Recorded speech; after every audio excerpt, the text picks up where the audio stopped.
साथियों, झारखंड प्रगतिशील लेखक संघ की ओर से फेसबुक लाइव में शामिल अपने सभी वरिष्ठ साथियों का मैं स्वागत करता हूं।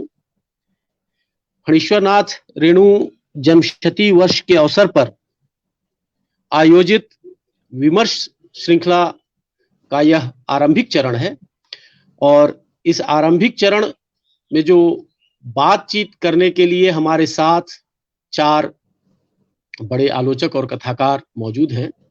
हमारे साथ प्रख्यात आलोचक जो साहित्य और समाज दोनों की ही आलोचना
मृदंग सीखने के लिए। और उसका पूरा नाम पचकौड़ी मृदंगिया है, और वो गया है अपने गुरु के पास सीखने के लिए। तो वहां वो अपनी जाति नहीं बताता है, जैसे कर्ण के साथ हुआ था कि उन्होंने परशुराम को अपना पूरा परिचय नहीं दिया, ये नहीं कहा कि मैं किस परिवार से या कहां से आता हूं।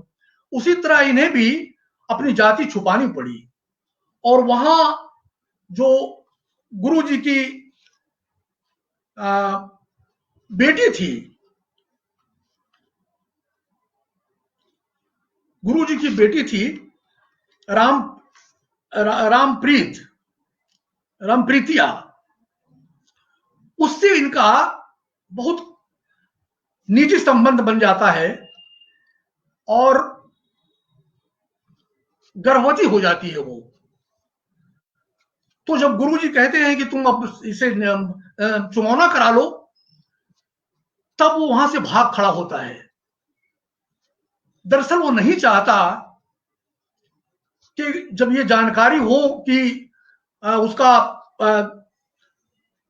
उसकी जाति क्या थी, तो फिर तमाम तरह का विवाद उठे। एक बार वो इसी तरह से किसी पंडित के लड़के को प्यार से, स्नेह से उन्होंने बेटा संबोधित कर दिया था। अब उसके बाद सारे पंडित के लड़के उसके ऊपर में टूट पड़े और उसकी पिटाई करने लगे कि तुम सारा एक छोटी जाति का होकर के और पंडित के बेटे को बेटा कह रहे हो। उसके बाद उन्होंने कहा कि ठीक है, मैं आज से बेटा नहीं बाप कहूंगा। और उसके बाद वो जब मृदंग बजाते हुए पूरे लोग लगभग कैनवस से हट जाते हैं, उनका कोई अता पता जैसा नहीं रहता, तो एक दिन अचानक से उनको चरवाही करते हुए एक लड़का दिखाई पड़ता है और उस लड़के की सुंदरता देखकर वो मोहित हो जाता है मृदंगिया। और तब उस लड़के के बारे में जब पूछताछ करता है तो पता चलता है कि यह लड़का उसी औरत की लड़की है जिसके साथ उसका कभी स्नेह का संबंध बना था। तो वे देखते हैं कि रसप्रिया का राग जनजीवन से धीरे धीरे लोप हो रहा है, जनजीवन से रस की धार सूखती जा रही है। उसी समय रसप्रिया एक्चुअली एक जगन्नाथ झा जी करके कोई थे जिन्होंने विद्यापति के 10-12 गीतों का संकलन प्रकाशित किया था और उसका नाम रखा था रसप्रिया। तो उसी रसप्रिया में रेणु ने अवर्णपात मृदंगिया के माध्यम से वो जीवन रस को उद्घाटित किया है। तो लोग जो विद्यापति गाते थे, उस किताब के जो गीत गाते थे, तो उसको लोग कभी विद्यापति कभी रसप्रिया का नाम दे करके पुकारते थे। वह चरवाहा, हाँ, जो चरवाहा उसे मिलता है उसका नाम मोहना था। और मोहना की सुंदरता पर जब वो रीझ जाते हैं और पूछते हैं तो, और उसको भी बेटा करके बुलाना चाहता है वो, लेकिन फिर उसे याद आता है कि अरे बेटा खाना तो उचित नहीं होगा, पिटाई खा चुका है। हेलो, आवाज आ रही है? आ रही है। थोड़ा सा इस चरण को संक्षेप में करें, फिर संजय जी को लेने के बाद फिर दूसरी बार हम लोग आएंगे। 2 चरण में बातचीत होगी। नहीं सुनाई करें, 2 चरण में बातचीत होगी। इस चरण को संक्षिप्त करें, फिर इसके बाद हम लोग एक और चरण में बातचीत करेंगे पूरी। हेलो हेलो, मेरी आवाज है? हेलो, आवाज जा रही है चंदन भाई? हम क्या करें, हमको क्यों देख रहे हैं आप? चंदन भाई से संपर्क लगता है टूट गया है। बहरहाल फिर दूसरे चरण में उनको हम कष्ट देंगे। अभी लगता है कि संजय जी जुड़ गए हैं और जो तकनीकी दिक्कतें हो रही थी उन दिक्कतों से पार पा लिए होंगे। इसी उम्मीद के साथ अब मैं प्रश्न दे रहा हूँ संजय श्रीवास्तव जी को। मेरी आवाज जा रही है ना? हाँ, अब आ रही है। हाँ, वो तो ये मैं क्षमा चाहूंगा। पहले चरण में रेणु के व्यक्तित्व और कृतित्व को किस रूप में देखते हैं, और दूसरे चरण में जो बात होगी हम लोगों की वो फिर लोक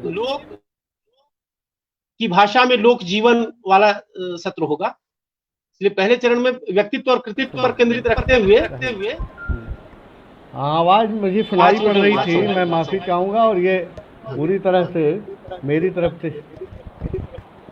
हेलो जी हाँ आवाज मुझे सुनाई पड़ रही थी, आप लोगों को मेरी आवाज नहीं सुन सके, तो मैं इसके लिए माफी चाहता हूं जो तकनीकी असुविधा हुई। और मैं वीरेंद्र जी को, रणेंद्र जी को, जयनंदन जी को और आप मिथिलेश जी को अपना नमस्कार प्रेषित करता हूं। काफ़ी महत्वपूर्ण बातें आ चुकी हैं और लोक जीवन के संदर्भ में जो शुरू में ही बात करनी थी, अभी मिथिलेश जी ने कहा कि व्यक्तित्व पर और इस पर ये सारी बातें सब मिली हुई चल रही हैं। मुझे लगा कि लोक जीवन पर रेणु का समग्र लेखन ही लोक जीवन पर है। जो लोक संस्कृति है, जो वहाँ का समाज है, जो ग्राम्य देश है, जहाँ की सारी भाषा है, संस्कृति है, चाहे हम जिस कहानी को पढ़ें, उपन्यासों में भी हर जगह वो एक पूरा वितान है उसका। खास बात ये है कि जो सामाजिक कुत्सा का जो सामाजिक यथार्थ है, खास बात ये है, जिस तरह की नैना जोगिन की कहानी है या रसप्रिया में है या पंचलाइट में है, इन सभी कहानियों में हम जिस तरह में एक जो सामाजिक संकट भी देखते हैं, जो गांव की समस्या के रूप में खास तौर से है, वो समस्याएं लोक जीवन का एक यथार्थ बनकर के हमारे सामने आती हैं।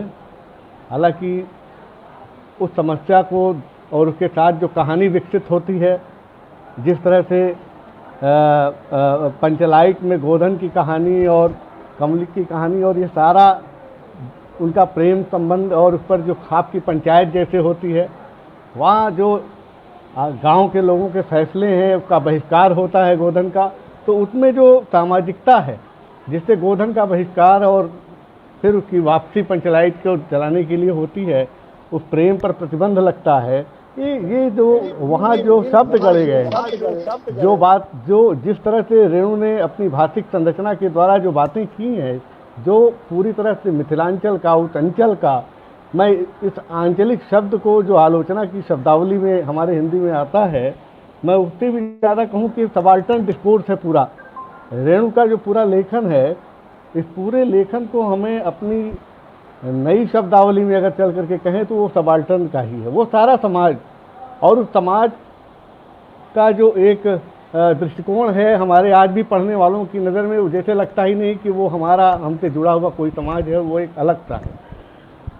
उस सामाजिकता में और वहाँ की समस्या में, चाहे वो प्रेम का संबंध हो, प्रेम के अलावा गांव में कई तरह की समस्याएं हैं। जैसे मैं नैना जोगिन की बात को उठाना चाहूँगा।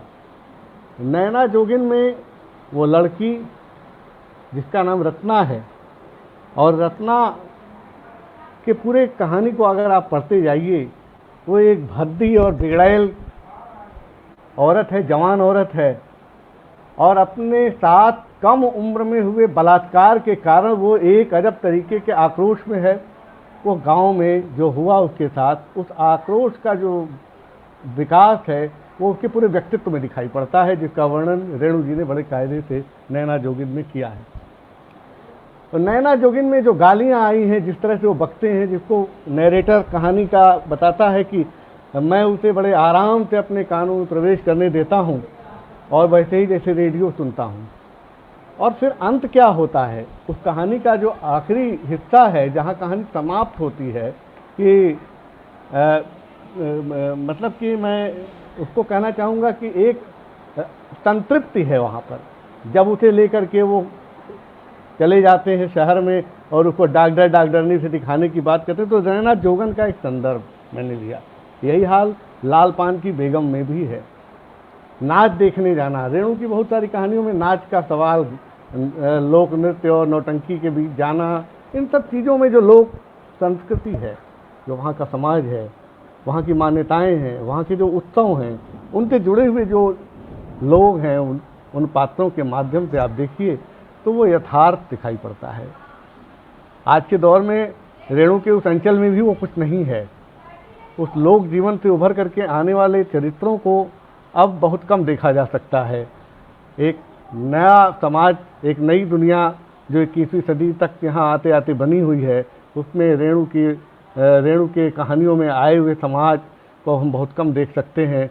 मैंने तो फारबिसगंज जा कर के भी देखा, उस उनके औराही हिंगना में भी देखा, तो जहाँ पंचलाइट एक समस्या थी एक समय में, उसको गोधन को बुलाया जाता है जिसका बहिष्कार हो चुका है। आज वहाँ उनके दरवाजे पर ही 4 टावर मोबाइल के जब लगे थे, तो इन चीज़ों का एक जो बदलता हुआ परिवेश है, जिस परिदृश्य में ये सारी बातें की गई थी, आज वो बदला है। किंतु रेणु के लेखन में हम बात कर रहे हैं कि वो लोक जीवन किस प्रकार आया है, किस तरह से उन चीज़ों को वर्णित किया गया है। और दूसरी कहानियाँ और उनके उपन्यास में मैं एक संदर्भ देना चाहूँगा। वीरेंद्र जी ने राजनीतिक सामाजिक आंदोलन स्वाधीनता संघर्ष की भी चर्चा की है, और निश्चित रूप से वो एक ऐसे एक्टिविस्ट राइटर थे जो अपने समय के सामाजिक राजनीतिक आंदोलनों से जुड़े हुए, गहराई से जुड़े हुए थे, और साथ साथ उनका लेखन भी चल रहा था। प्रेमचंद के बाद के सबसे समर्थ रचनाकार इस संदर्भ में है कि हम उन्हें ग्रामीण परिवेश और पृष्ठभूमि की रचनाओं को वो उसी ताकत के साथ सामने लाते हैं जो इतना पठनीय है, जिसका एक बड़ा रीडर रिस्पांस है, एक बड़ी पाठकीय स्वीकृति है उसमें। तो अब हम चर्चा करते हुए कलंक मुक्ति की बात करें, जो उपन्यास है उनका बहुत कम चर्चा होती है, या वो इन उपन्यासों में एक जो कितने चौराहे की बात करते हैं। तो यहाँ इस तरह के संदर्भ को हम देखें कि मैं कितने चौराहे के सवाल पर थोड़ा सा आपका ध्यान, उसके तथ्यों पर आपका ध्यान खींचना चाहूँगा कि वहाँ जिस तरह स्वाधीनता आंदोलन में भाग लेने के लिए लोग इकट्ठा होते हैं और अलग अलग तरीके से सभी पात्रों की कथाएं हैं। शरबतिया का पति साइमन गो बैक का नारा लगाते हुए जब मारा जाता है, और उसके बाद उस शहादत से जुड़े हुए लोग, उसमें मनमोहन है और नीलिमा है और भी लोग हैं, और वो पूरा आंदोलन चलता है। लेकिन जो दूसरा सत्याग्रही है मनमोहन, एक संदर्भ है कि मनमोहन की माँ को सपना आता है कि उसकी गोद में बच्चा है और एक जटाजूटधारी बाबा आया हुआ है, वो बच्चा मांग रहा है। वो मनमोहन की माँ उसे नहीं देना चाहती, लेकिन बाबा उस बच्चे को छीन करके चला जाता है। रेणु इस कहानी के इस संदर्भ के माध्यम से कहना क्या चाह रहे थे, ये कहने की ज़रूरत नहीं है। जटाजूटधारी बाबा के रूप में वहाँ गांधी जी को उन्होंने प्रस्तुत किया है, और जो लोग चले जा रहे थे, तो एक जो नौजवान युवा समाज था जो बड़ी तेज़ी के साथ गांधी जी के समर्थन में आंदोलनों में हिस्सेदारी कर रहा था, लेकिन उनकी शहादत हो रही थी, वो जेल जा रहे थे। जैसे उसमें मनमोहन की माँ, और उसके बाद उधर जो सहाय हैं जिनकी पत्नी है वो शरबतिया, वो विधवा होती है। नीलिमा का मामा उसमें मारा जाता है झंडा संभालने में। इस तरह के लोगों में तो वो सारे या तो अपना भाई खोते हैं, या अपना पति खोते हैं, या अपना पुत्र खोते हैं, और उसे एक बुरा स्वप्न आता है कि कोई जटाजूटधारी बाबा आया और हमारे बेटे को हमसे गोद से छीन रहा। इसको एक ट्रेजेडी के रूप में भी देखना चाहिए। जैसा हम त्याग, समर्पण, राष्ट्रीयता की भावना के एक बड़े आदर्शवादी दायरे में देखते हैं, तो हमारे स्वाधीनता आंदोलन में सब त्याग ही त्याग है। उसमें कुछ मानवीय पहलू भी हैं जो नैसर्गिक कारणों से है। जिनके घर में ये होता था, जहाँ के लोग थे, उनके अंदर की जो पीड़ा थी, जो गांव के समाज में उनके लिए वो है कि 1942 तक महिला आंचल में स्वाधीनता संघर्ष की आंच नहीं पहुंची थी। वो तो बात की बात होती है, कहानी आगे बढ़ती है। तो ऐसे बहुत सारे गांव थे, बहुत सारे इलाके थे जहां स्वाधीनता संघर्ष का असर नहीं होता था। लेकिन वो अगर किसी का लड़का कहीं हो, तो ये जो गांव में किसी की मृत्यु होती है और उसको जिस शोक में लेते हैं, तो गांधी जी के आंदोलन का एक यह ड्रॉबैक वहाँ कहीं से आता है, जो लोक जीवन में एक संताप पैदा करता है। उस हानि को मनुष्य जिस पीड़ा से अनुभव कर रहा है, कितने चौराहे उपन्यास में इस बात को रेखांकित किए जाने की ज़रूरत है। हम उसे केवल इस रूप में जानते हैं कि स्वाधीनता संग्राम में लोगों की भागीदारी पर लिखा गया उपन्यास है। आप कलंक मुक्ति को देखिए, कलंक मुक्ति में भी इसी प्रकार की बात आई। जो बेला गुप्ता की कहानी है, वो अररिया के पास किशनगंज और वो इलाका है जहाँ की वो कहानी है। और एक क्रांतिकारी है जो अपनी उस दोस्त से, जिसका नाम बेला गुप्ता है, उससे कहता है कि देश को, भारत माता को आज़ाद कराना है, हमारे योगदान की ज़रूरत है। तो वो अपना अंगूठा चीर करके अपने खून से दस्तखत कर देती है कि मैं तैयार हूँ, और वो जाती है।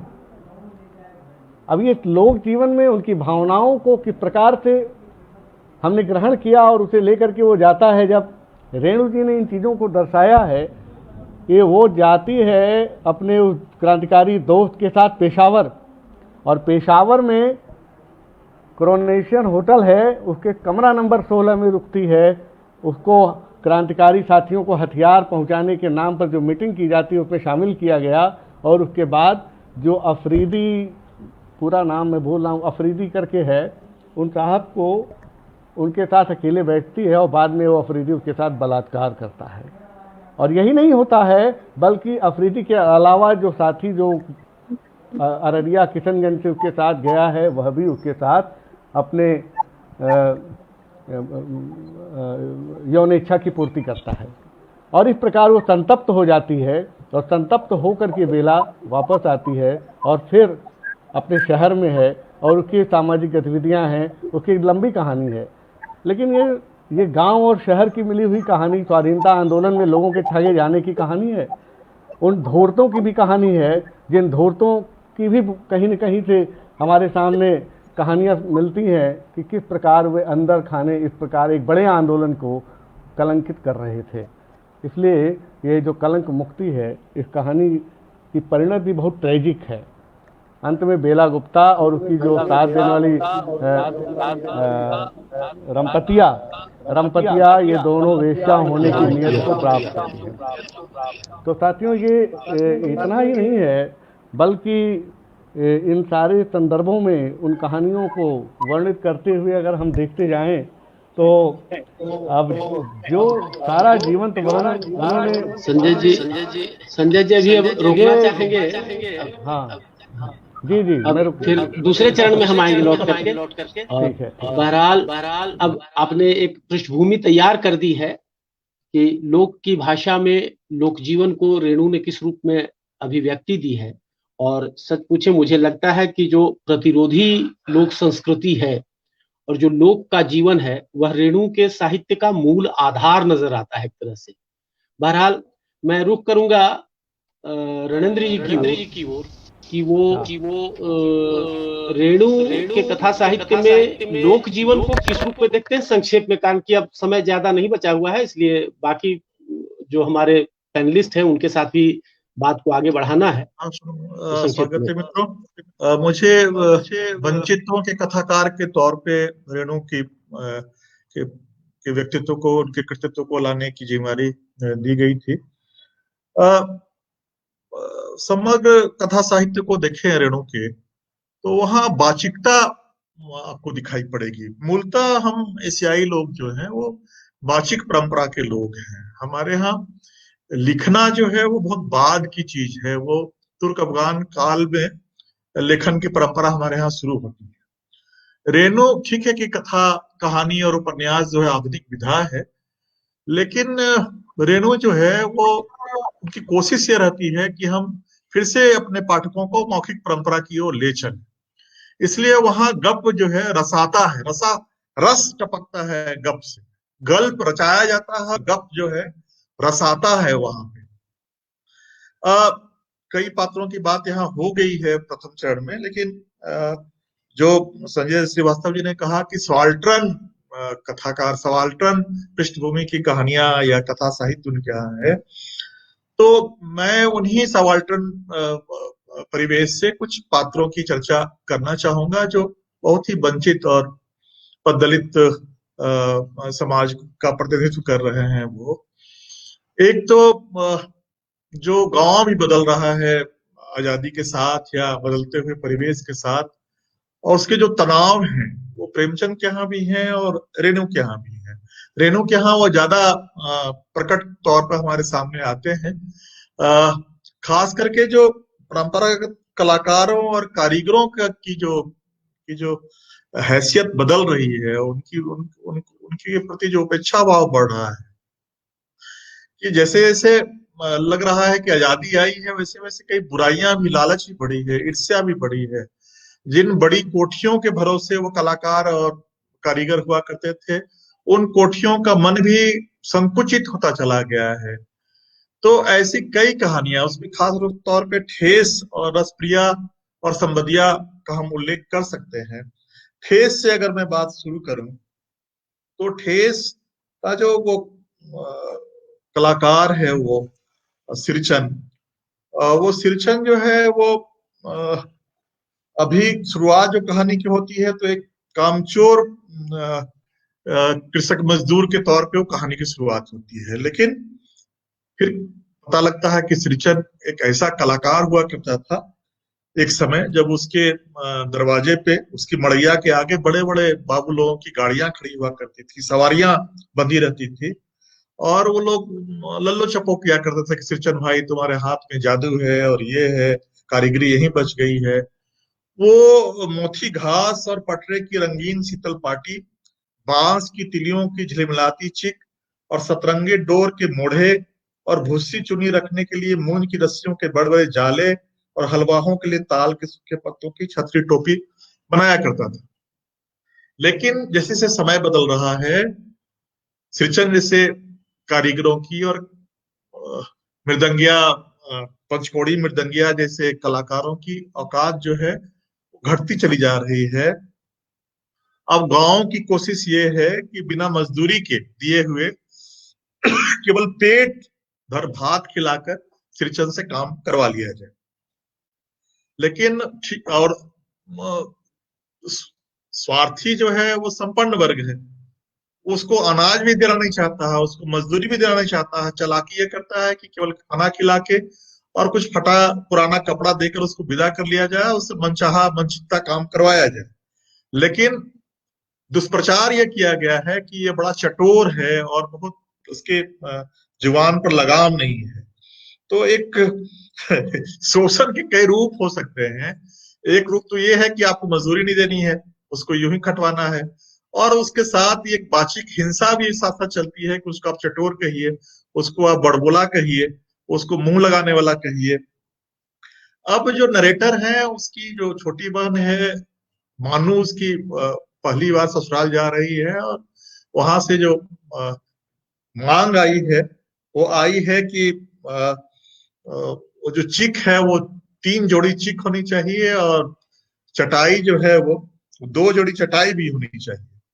अब वो लाया जाता है सिरचन को फुसलाकर, और कहा जाता है कि मोहर छाप वाली धोती दूंगी, माँ कहती है।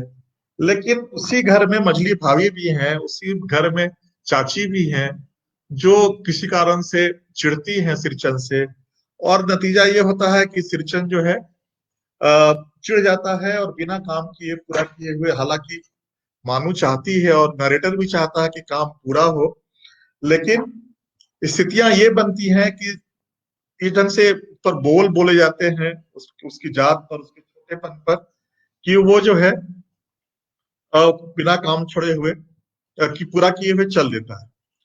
अब नरेटर जो है मनाने जाता है तो वो कहता है कि मैं क्या करूंगा, वो मोहर छाप धोती लेकर, घर की तो घर नहीं रही नहीं, बच्चे भी चले गए। और वो जो घर में जो उसने शीतल पाटी बुनी थी अपनी घरनी के लिए, उस पे लेटा हुआ है, उसकी कसम खाता है कि जब आपके इतना बड़ा घर में हमारी पूछ नहीं हुई, हवेली में, तो और जगह क्या पूछोगे, काम ही छोड़ देना है। लेकिन कहानी का जो अंत होता है वो अद्भुत अंत है। यहाँ वो रेणु और रेणु का जो गांव के राग की नस पकड़ने या आ, उसके स्वर को पकड़ने की जो खूबी है वो दिखाई पड़ती है। मानू को ससुराल पहुंचाने में ही जा रहा था। स्टेशन पर सामान मिल लाते समय देखा कि मानू बड़े जतन से अधूरी चीख को मोड़ कर लिए जा रही है अपने साथ। मन ही मन सिंचन पर गुस्सा हो आया। चाची के सुर में सुर मिलाकर पूछने को जी हुआ। गाड़ी आई, सामान चढ़ाकर मैं दरवाजा बंद कर रहा था कि प्लेटफॉर्म पर दौड़ते हुए सिंचन पर नजर पड़ी। बबुआ जी, उसने दरवाजे के पास आकर पुकारा। क्या है, मैंने खिड़की से गर्दन निकालकर झिड़की के स्वर में कहा। सिंचन ने पीठ पर लदे हुए बोझ पर उतार कर मेरी ओर देखा।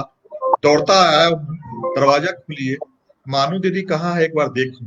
मैंने दरवाजा खोल दिया। सिरचन दादा, मानो इतना ही बोल सकी। खिड़की के पास खड़े होकर सिरचन ने हकलाते हुए कहा, यह मेरी ओर से है, सब चीज है दीदी। शीतल पाटी है, चीक है, एक जोड़ी आसनी है कुछ की। गाड़ी चल पड़ी। मानू मुहर छाप धोती का दाम निकाल कर देने लगी। सिरचन ने जीभ को दांत से काट कर दोनों हाथ जोड़ दिए। मानू फुट फुट कर रो रही थी। मैं बंडल को खोलकर देखने लगा। ऐसी कारीगरी, ऐसी बारीकी, रंगीन सुतलियों के फंदे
उसकी एक गहरी वेदना है।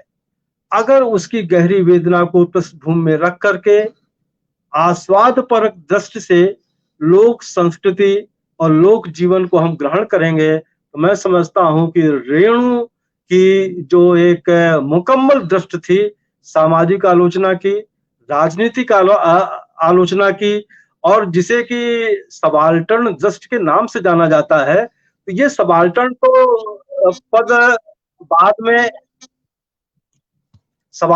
पद तो बाद में चलन में आया, लेकिन जो भारतीय समाज का सबाल्टर्न है, भारतीय समाज में जो एक हाशिए का समाज है, जो शूद्र समाज है, जो मेहनत का समाज है, उस शूद्र समाज, उस मेहनत का समाज की कथा रेणु ने उन्हीं की भाषा में कही, उन्हीं के परिवेश में कही।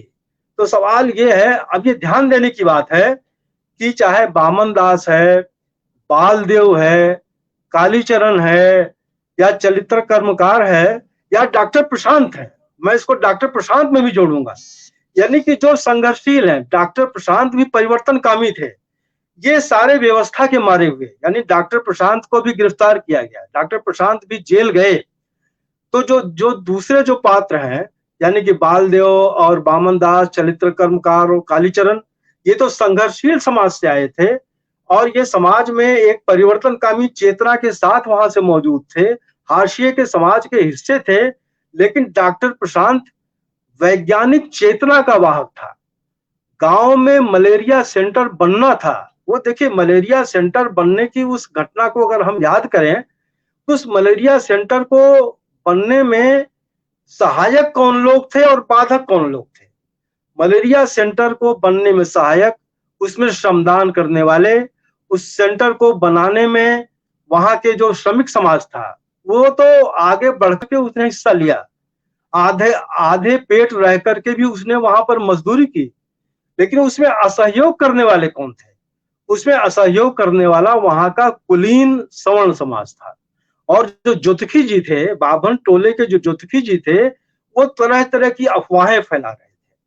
तो सवाल ये है कि एक यह जो धारा थी, जो कुलीन समाज की धारा, जो कुलीन राजनीति को लेकर के आई, जिसको कि रेणु ने बहुत स्पष्ट ढंग से गांधी के प्रकरण में उजागर किया।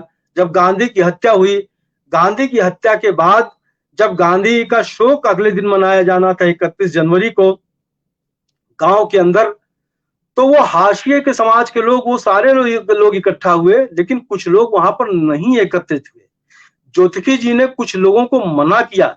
तो इन सारे संकेतों के माध्यम से रेणु जो है, जो एक उच्च कुलीन समाज था और उसके बरक्स जो संघर्षशील समाज था, इसके अंतर को रेखांकित कर रहे थे। तो रेणु की जो कहानियां हो या रेणु का जो अंचल विशेष की अक्कासी हो या लोकगीत हो, इन सारे को टुकड़ों में न समझ करके मुकम्मल रूप में समझे जाने की आवश्यकता है। तो सवाल यह है कि रेणु अंततः रेणु कहाँ खड़े हैं, यानी कि रेणु के साहित्य में जो रेणु की जो वैचारिकी है वो हाशिए के समाज के साथ खड़ी है। और मैं इस बात को शिद्दत के साथ रेखांकित करना चाहूंगा कि रेणु के साहित्य के वास्तविक अर्थ, यानी कि जो हमारा समाज, जो कुलीन समाज है, कुलीन समाज के बरक्स जो हाशिए का समाज है, कुलीन समाज की राजनीति है, उसके बरक्स जो हाशिए की समाज की राजनीति है, इसके मतलब रेणु के साहित्य में, महिला आंचल में भी, परती परिकथा में भी इसके कारक तत्वों की तलाश की जा सकती है। और दुर्भाग्यपूर्ण ये है कि आंचलिकता के चर्चा करके, लोक संस्कृति की चर्चा करके, लोक जीवन की चर्चा करके, जो एक भारतीय जनतंत्र की जो उन्होंने आलोचना की, भारतीय सामंती समाज की आलोचना की, वो कहीं पृष्ठभूमि में चले गए। तो रेणु अंततः जुड़ते हैं उस प्रेमचंद की परंपरा से, जिस प्रेमचंद की परंपरा में वर्णाश्रमी समाज का भी क्रिटिक शामिल था। और जो बनता हुआ जनतंत्र जो उनके भी समय में था, जो बन रहा था जनतंत्र, प्रेमचंद के उसमें उसकी भी आलोचना शामिल है। उसी परंपरा को रेणु ने और अधिक सामर्थ्यवान ढंग से आगे बढ़ाया। और रेणु और प्रेमचंद के बीच में जो ये परंपरा गायब हो गई थी, वो चाहे अज्ञेय के रूप में रही हो, जैनेन्द्र के रूप में रही हो, ईलाचंद जोशी के रूप में रही हो, बाद में कुछ नए कहानीकारों के रूप में भी रही हो, जो नगरी समाज, नगरी समस्याओं को लेकर के जो है अधिक जिन लोगों ने चर्चा की, तो प्रेमचंद की परंपरा के साथ जुड़ते हुए रेणु ने भारतीय समाज का जो मुख्य सामाजिक संरचना थी, मुख्य सामाजिक संरचना की तरफ वापस हुए। और जो रेणु का जो सबसे बड़ा योगदान है, उन्होंने इस तथ्य को रेखांकित किया, एक पारंपरिक सामंती समाज में जब आधुनिक जनतंत्र की आमद होती है, तो उस आधुनिक जनतंत्र के रास्ते में कौन से सामाजिक और राजनीतिक तत्व ऐसे हैं जो उसके रास्ते में रुकावटें पैदा करते हैं।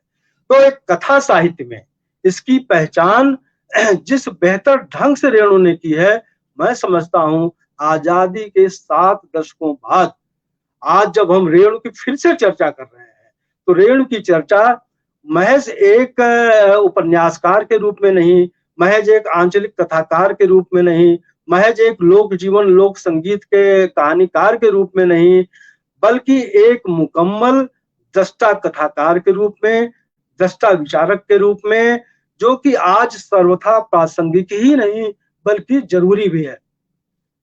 और मैं ये रेखांकित करना चाहूंगा कि रेणु का साहित्य आज के भारतीय समाज के लिए एक कालपात्र सरीखा है।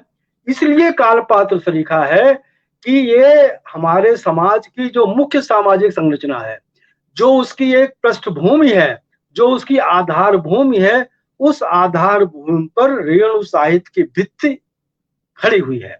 इसलिए रेणु को पढ़ते हुए, उनके उपन्यासों को पढ़ते हुए, उनकी कहानियों को पढ़ते हुए, उनके रेखा चित्रों को पढ़ते हुए, और एक बात और भी ध्यान में रखने की है कि बहुत से लोगों ने रेणु का अधिग्रहण करने की कोशिश की, यानी कि जो हमारे हिंदी साहित्य की एक कलावादी धारा थी, उसने रेणु का अधिग्रहण अपने खेमे में करने की कोशिश की। रेणु समाजवादी विचारों के थे, रेणु सोशलिस्ट पार्टी के सदस्य थे, लेकिन वो परिमल गुट की तरह के समाजवादी नहीं थे जो कि मार्क्सवादी विरोधी थे। रेणु जो है समाजवाद की वैचारिकी उन्होंने ग्रहण की, लेकिन वो समाजवाद की वैचारिकी को ग्रहण करते हुए परिवर्तनकामी चेतना से लैस हुए। रेणु यशपाल के बहुत बड़े प्रशंसक थे। उसका कारण यही था कि यशपाल के चिंतन, यशपाल के साहित्य की जो भावभूमि थी, रेणु अपने आप को उससे कहीं जोड़ते थे। इसलिए रेणु को प्रेमचंद की परंपरा से जोड़ते हुए प्रगतिशील परंपरा को आगे बढ़ाने वाला आज के समय का सर्वाधिक प्रासंगिक और जरूरी लेखक मैं मानता हूँ। धन्यवाद वीरेंद्र भाई, आपने एक तरह से इस विचार विमर्श की प्रक्रिया को एक नई दिशा देने की कोशिश की है। आपका बहुत बहुत धन्यवाद। और अब मैं कष्ट देना चाहूंगा जनार्दन जी को कि जनार्दन भाई जो इस दूसरे पक्ष में, हालांकि पहले पक्ष में भी, पहले चरण में उन्होंने लोक जीवन के संदर्भ में अपनी बातें रखी, बीच में जब ये कनेक्शन थोड़ा सा कट गया था तब बात पूरी नहीं हो पाई थी। मुझे लगता है कि जो पिछली दफा जो बात छूटी हुई थी उस बात को अभी पूरा करेंगे। अनुरोध सिर्फ इतना कि समय, अब हम लोग समय सीमा का अतिक्रमण कर चुके हैं, इसलिए थोड़ा संक्षेप में होगी बातचीत। जनार्दन भाई। दरअसल मैं जो कह रहा था उसे रणेंद्र जी ने लगभग पूरा कर दिया। उन्होंने ठीक ही कहा कि वो लड़का जो चरवाहा के रूप में मिलता है तो उसके गायन कला को देखते हुए उन्हें बड़ा ताज्जुब होता है, और तब जब उसका परिचय पूछते हैं, लेकिन उसके पेट में एक ऐसा घाव है जिसके कारण वो लगता है कि ये लड़का ज्यादा बचेगा नहीं। तो उसके बाद उस मृदंगिया को ये एहसास होता है, चूंकि अब तो देख रहा है वो कि सारी लोक कलाएं और लोक गायन वगैरह है लोक नृत्य वगैरह अब कोई कर नहीं रहा, लगभग खत्म होता जा रहा है। एक अजीब तरह की अपसंस्कृति आ गई है, लेकिन वो चाहता है कि लोक कला और लोक संस्कृति बची रहे। इसलिए वो जीवन भर की जो अपनी कमाई है उसके पास 40 रुपए वो निकाल करके वो मोहना को दे देता है और उसको कहता है कि तुम अपना इलाज करा लेना, और इसलिए वो दे देता है और कहता है कि तुम अपना इलाज कराना ताकि वो लोक संस्कृति बची रहे। और उसकी मां आस पास में ही कहीं घास काट रही है या जानवर वगैरह चरा रही है वो भी, तो वो जब आवाज लगाती है और इधर ये मृदंग इधर बजाता रहता है, तो मृदंग की आवाज सुनकर के वो पूछती है कि अरे कौन था जो इतना अच्छा मृदंग बजा रहा था? तब वो बताता है कि वो पचकौड़ी मृदंगिया था जो 10 गांव में इधर उधर घूमता रहता है, भीख मांगता है। तब प्यार तो इसका अभी भी है उसके लिए, लेकिन वो दुत्कारती है, लेकिन वे आत्मा की धरातल पर अभी भी जुड़े हुए हैं, लेकिन समाज व्यवस्था के डर ने उन्हें एक नहीं होने दिया और अंत में हां में नहीं और नहीं में हां का बोध करवाकर कहानी समाप्त कर देते हैं रेणु। अभी वीरेंद्र भाई बहुत अच्छी बात कह रहे थे कि रेणु हास्य के जीवन जीने वालों के पक्षधर थे, जो मुख्य धारा से पीछे रह गए और जो कई तरह की वंचनाओं, विडंबनाओं और तिरस्कार से पीड़ित थे गांव ग्राम में लोग। उनकी पीड़ा को रेणु ने बहुत महसूस किया था, क्योंकि खुद भी रेणु उसी परिवार से आते थे, वो भी पिछड़ी जाति से आते थे, धानुक परिवार से, और उनके पास भी इतना साधन नहीं था, लेकिन राजनीतिक रूप से भी रेणु उतना ही सक्रिय रहे कि एक बार उन्होंने इलेक्शन भी लड़ा। हालांकि लोगों ने पूछा कि आप चुनाव क्यों लड़ रहे हैं, तो उन्होंने कहा मैं समझना चाहता हूं कि चुनाव होते कैसे हैं और इसमें वोट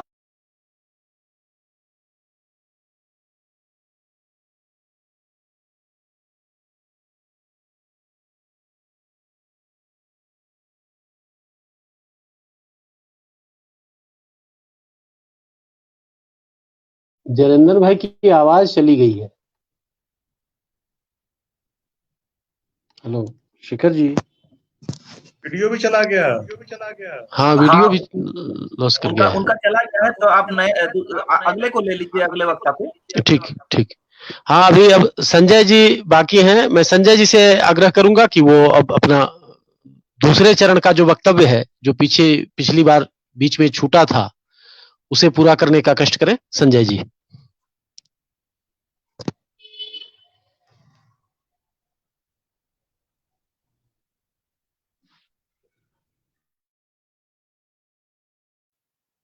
साउंड गायब है।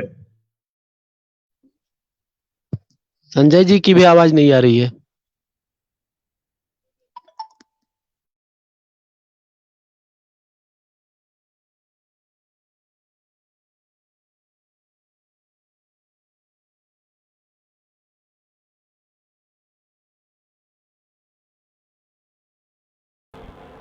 हेलो, जा रही हूँ।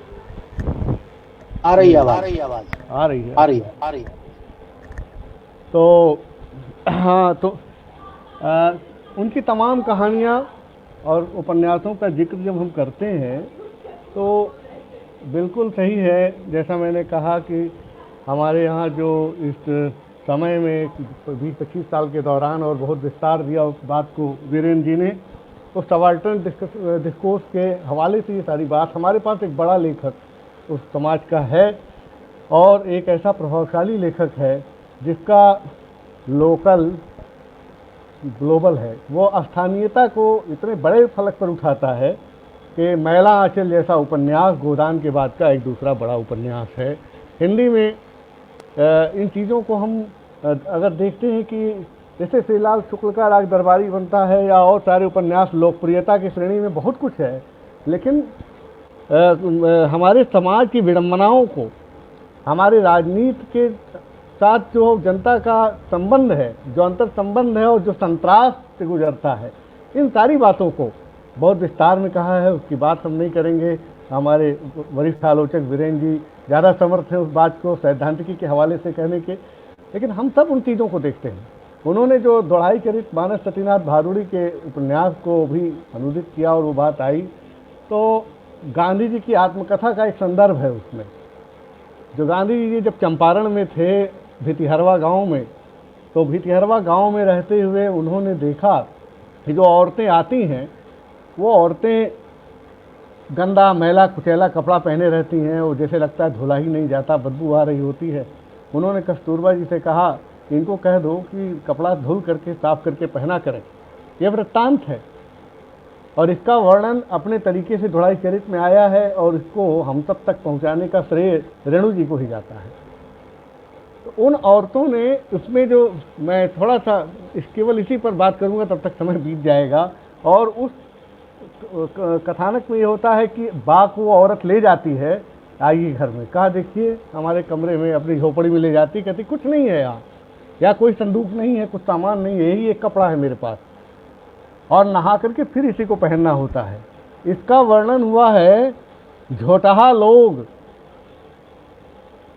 उस उपन्यास में।